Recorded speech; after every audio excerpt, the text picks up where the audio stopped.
In professional boxing, your corner team can make all the difference between winning and losing a fight. From those incredible motivational speeches, "We are firemen!" You're blowing it now, son. You're blowing it. To tactical tweaks, to get that jab back, just boom, boom, sweep his left hand away. Good. It's just the way he does it. That's the one! and the small details outside of the ring. You can't stack. No. What is stack? You can't do bandage, Okay. tape, bandage, tape, no. There's a variety of factors that could decide whether the result goes one way or another. Welcome to When Boxing Corners Make the Difference Part 2, the series where we take a dive into some of the hidden moments in boxing that were massively decisive in whether or not a fighter won a fight. Hello everyone, and welcome back to A Guy Called Henry. You guys enjoyed part 1 of this video so much that I thought, you know what, a part 2 has to be on the cards. And I've got 5 new examples for you in this video of times when, for the good and for the bad, boxing corners made all the difference. Just before I jump in, guys, don't forget to smash the like button if indeed you do like this video. Don't forget to subscribe to A Guy Called Henry if you're new. We just smashed that 20,000 subscriber number and it's onwards and upwards from here. And finally, don't forget to get your comments in the comments section below. What do you make of the 5 I picked, and what are some of your favorite moments from the boxing ring and from corner team performances? Now, to begin with, we're going to start this one with what was definitely a bad one, and it's when Anthony Yarde, the UK light heavyweight, took on Sergey Kovalev. Now, some of you will probably remember this one, but it was truly a decisive moment from what at the time you could describe as an inexperienced corner. Anthony Yarde for quite a while was a fighter that we were all really excited about in the UK. The talent was there for all to see, and I think he came into boxing a bit later than most, but he'd managed to get himself a brand deal with Adidas.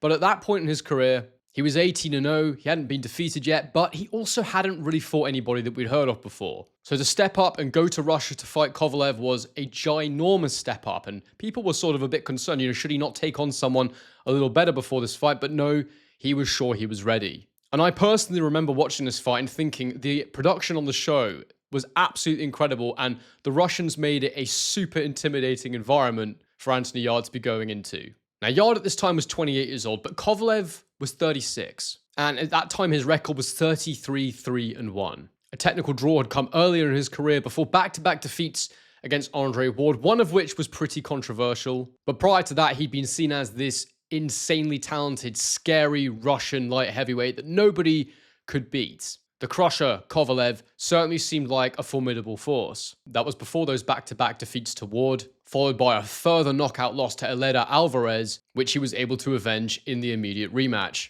So for Anthony Yarde, he's looking at a guy, he's 36, he's potentially coming towards the end of his career, he's fresh, he's 28 years old, and yes, he's inexperienced, but he obviously felt like he got Kovalev at exactly the right time. And there were always rumors about Kovalev that he didn't really live the life outside the ring. But unfortunately for Anthony Yarde, the Russian had other plans. And look, to be fair to Anthony Yarde, he actually competed fairly well in there. Yes, Kovalev was probably ahead on the scorecards. In fact, if you go and check the bout before it got stopped, Kovalev certainly was ahead on the scorecards, but Yarde was competitive through the rounds. And it seemed as though he'd got Kovalev to a position where he might be able to take him out. They completed the 7th round, and they decided it was the right time. Going into the 8th round, this was the famous moment that happened. Bruv, stop him this round. Stop him this round. Empty the tank now. Listen to what I'm saying. Empty the tank. Don't let this guy back in this fight. Please, man, I beg. Empty the tank. That's what he was told by his trainer Tunde Ajayi, and that's exactly what he did. Yes! Yes! Unfortunately, as you can see, he couldn't get Kovalev out of there, and it was only a couple rounds more before this happened.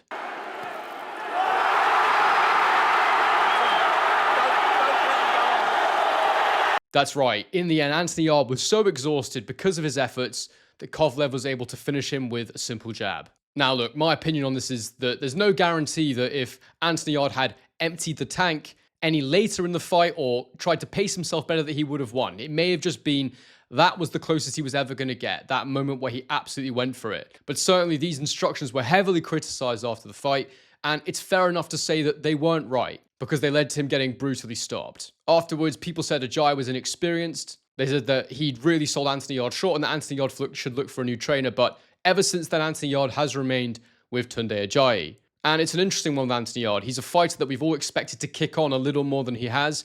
And there is an argument to make that by not switching training camps, by staying with the same trainer, he's really stifled his development. But we'll never really know. He's got a fight coming up soon against David Benavidez, and I'll certainly be watching that one with interest, as I still think Yarde has got something left to give at world level in professional boxing. Just before I jump into my second example, guys, make sure you get in the comments and let me know, what did you make of that empty the tank moment? Because honestly, it kind of blew my mind at the time. It was a wild one. Okay, up next, we've got an absolutely iconic moment, but this is one that was a brilliant piece of training. Supposedly, tactically, it was a great move, and we're going to analyze and assess whether or not this one was real. Because there's some debate as to whether or not this was a lucky punch, a punch from the gods, you might say. Not the punch from the gods in Anthony Joshua versus Andy Ruiz one. We may cover that one in another video. But this fight was Manny Pacquiao versus Juan Manuel Marquez IV.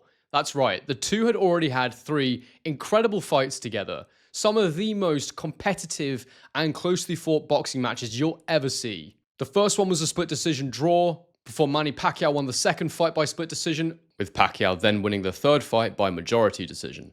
But honestly, guys, go and watch these fights because every single one of them was on a knife edge. And you could actually make the argument that Marquez won all 3 of their previous 3 fights. So when this 4th fight came about, the stakes were truly high for both men. Manny Pacquiao wanted to get rid of any doubt that he was the better man, whereas Marquez was looking for his maiden win, a win that he felt was fully deserved and fully warranted. But at the same time, the record book said 3 fights, no wins for Juan Manuel Marquez versus Manny Pacquiao. And I really do believe with these 2 fighters, it's a classic case of the styles just gelling perfectly. They were just made for each other. Pacquiao with his aggressive, come-forward style, his super fast hands and hard punches. Marquez looking to time and counter Manny's work. It just gelled beautifully. It was exactly what you'd expect a counter-puncher versus a come-forward fighter to look like. And this 4th fight was incredibly exciting as well. You know, every single one of these fights was hugely entertaining. Marquez knocked down Pacquiao. Pacquiao knocked down Marquez, all before Marquez did this in round 6 of their fight. And actually, this was one of the first ever American fights I stayed up late to watch, and it was at university. One of my good mates, Guy Mickles, that I lived with in Manchester, he said to me, we're going to get up tonight, we're going to watch this Pacquiao-Marquez fight. And he was one of the people that really introduced me to boxing, to be honest. I'd always been interested. I watched the odd fight here and there, but Guy really taught me about boxing. So you have my mate Guy to thank for all of this channel and all this stuff. But anyway, I was absolutely devastated because I did like Manny Pacquiao a lot. And I was in shock. It was the middle of the night. I was like, God, what the hell just happened? But after the fight, there was some debate as to whether or not Marquez meant this. Freddie Roach, Manny's trainer, came out and said, obviously, there's the Marquez 5 possibility.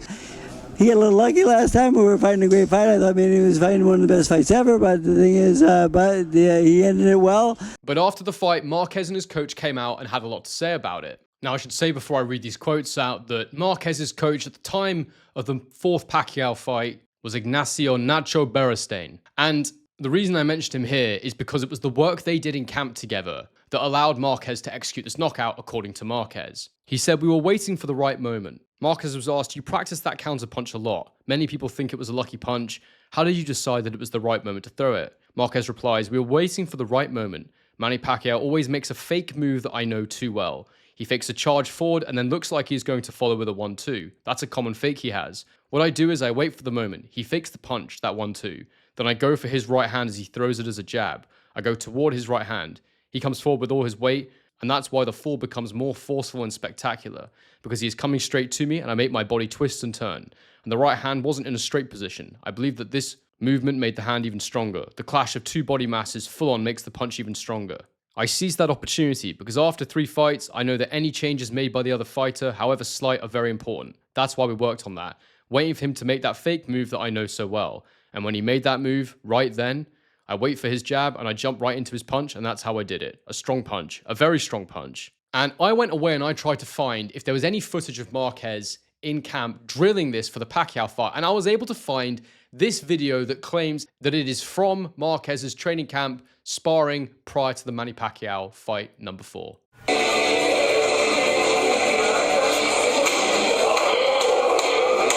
And look, this is the exact shot. You can see him practicing, you can see him training it. Unfortunately, I cannot verify if this footage is actually from the training camp prior to his 4th fight with Manny Pacquiao, but But assuming that it was, this was clearly a genius piece of training with his coach. So fair play to Juan Manuel Marquez, fair play to Nacho. They worked on the game plan together, and Marquez couldn't have timed that shot more perfectly, and it went down in the history books as one of the greatest ever knockouts.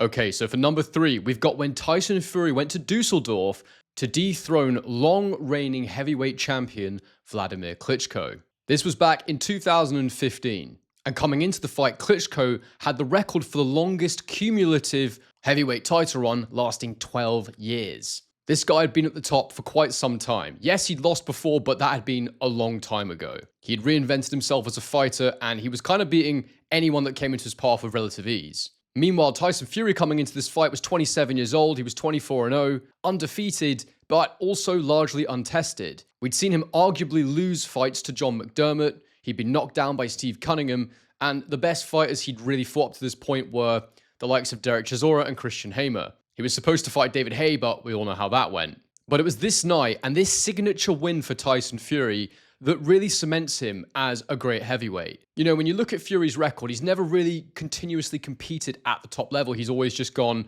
from fighting someone who's not even in the top 10 to jumping to fighting the number 1. Obviously, he fought and beat Wilder 3 times. I know the first fight was a draw, but it shouldn't have been, before losing back-to-back against Alexander Usyk. So without this win against Wladimir Klitschko, Tyson Fury's record is seriously questionable. But this was an excellent win. But the thing that people might not remember from this win was what happened before he got in the ring with the ring canvas. Now, Fury was signed with Mick Hennessy at the time. He was trained by his uncle Peter Fury, and his dad John was also in and around the camp. And I remember coming into the fight, Tyson Fury was looking very, very fast and very, very light. It was clear to me that he was going to want to box and move, use his slickness, use his reach and his awkwardness to try and disrupt Klitschko. Even psychologically in the build-up, dressing up as Batman, going to the press conference, everything was geared towards making Klitschko feel uncomfortable, making him hesitant. And Klitschko had come up with a cunning plan to combat this. They went to inspect the ring canvas, and I'll show you what happened. Just jump in. Just do the test. It's a joke. Yeah. It's a trampoline. No good. Nick's good. This ain't about what they've done that for. So you can't move. You can't move. Peter, it's like walking on the beach. We was told as well, yeah, we was training on spongy canvas. I've never felt something so spongy. Have you? Nah, I've never would know. The difference is, it's like running on the sand and running on the road. Especially with somebody like him who can move. This is a special trick, so I can't move. Listen, I can see your feet moving. No, you can see it bouncing, can't you? Forget it, jump out. That's what the ring out. So you can see that Tyson checked the ring canvas. They said it was, you know, like a trampoline, like a beach. And they very much believe this was done with the design of slowing down his feet, stopping him from being able to move and evade Klitschko's power shots. But Team Fury, and in particular Mick Hennessy, weren't going to stand for that. But that is a health hazard. That's absolutely okay. But normally, you must. Yeah, do you understand? You have supervisors here who disagree with what you're saying. Do you know that? We have the rules. So yeah. Okay. This one is by my rules. I'm only talking about the Johnny rules. Nelson over there from Sky. He thinks this is an accident waiting to happen. It's amazing. If contender come and tell, I will be fight there, I will be fight there, the same condition. But if you try to find excuses, we don't give you chance. They're not excuses. We don't Forget give you your politician chance. Stuff here. We don't You've give you not been involved chance in this. to find excuses. You want to fight there? We're fighting in new conditions. We're fighting. Please don't find excuses. Sort the ring out. It's not. We're not fighting. Our fights. Which one? Come on. Which one you want to? How many times do you want us to tell you? How many times? This one out. And let's see it. Let's see it. Once that's out. Let's see it. I will help you. Okay, for the fight. Thank you. Peter wants both. That's what we're asking. Peter wants both. We put. Yeah. We put this. No, he was just here a minute ago. We try this one out. Let's try it first, and then we can go from there. Yeah. Have you seen a ring like that before in your life? Never. Been in a lot of rings. That's what I thought. Look, these are the small details, in my opinion, that win fights. And Fury went in there and he really put on a great display. You know, if you were a neutral who didn't understand the context of this fight, I can understand why it was an incredibly boring watch. But as someone who had known how dominant Klitschko was and what an unknown quantity Tyson Fury was, I was so excited watching that fight. I loved watching that fight because Fury got in there and he did what was almost the impossible in some people's minds. He absolutely bamboozled Klitschko and got out of there with the points win in Germany, something no one thought he was going to be able to do. And how big of a factor was making them change the ring canvas before the fight? Well, honestly, the way that Fury went in there performed, I'd say that could have been the decisive factor.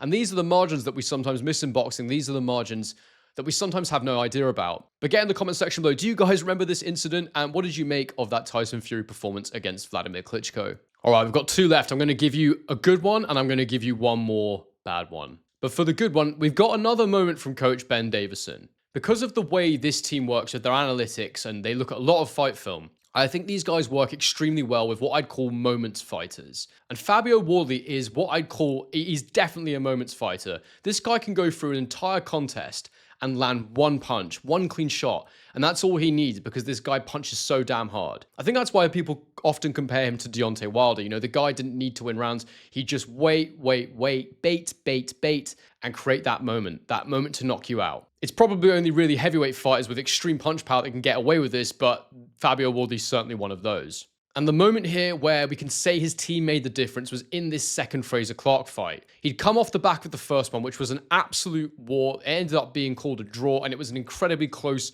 competitive, and indeed brutal fight. So when the rematch came, everyone was gearing up for what they thought was going to be another massive war. But this time, the outcome was the complete opposite. Now, this might seem like a random or potentially lucky moment. This was obviously a completely devastating shot. I gave it my knockout of the year last year because I couldn't quite believe the damage it caused. I'd never seen anything like that before where the side of someone's skull had essentially caved in from a punch. I mean, it was frightening the damage that shot did. But what was really fascinating here was the details, the tactical and technical details behind this knockout. This was something that they had really drilled. And I know for a fact that Fabio Wardley did attempt this technique in the first fight, but I think the fact that it was reinforced to him so wholeheartedly before the rematch, you can see it here in the clip. If he's jabbing back, just a little sweep his left hand so he can't jab back, sweep and put right up going. If he's like that and he's boom, boom every time, then instead of jabbing to get that jab back, just boom, boom, sweep his left hand away.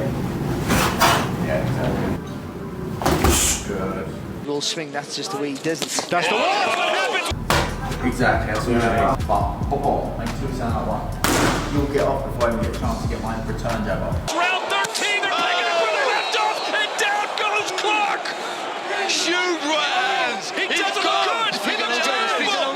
It's over. The work Davison is doing with him, showing him this is what I want you to focus on. This is something you've got to think about. It very clearly was instrumental in leading to that knockout. It shows you what a good coach this guy actually is. He gets a lot of stick, a lot of heat, but I rate him very highly. And I think the work that they do analytically is absolutely fantastic. And it's really interesting because Fabio Wardley fights Joseph Parker very soon. And I'm intrigued to see how that one goes. You know, on paper, off the top of my head, you'd expect Joseph Parker to win, but maybe Fabio Wardley, like he has done before, can just create that one moment.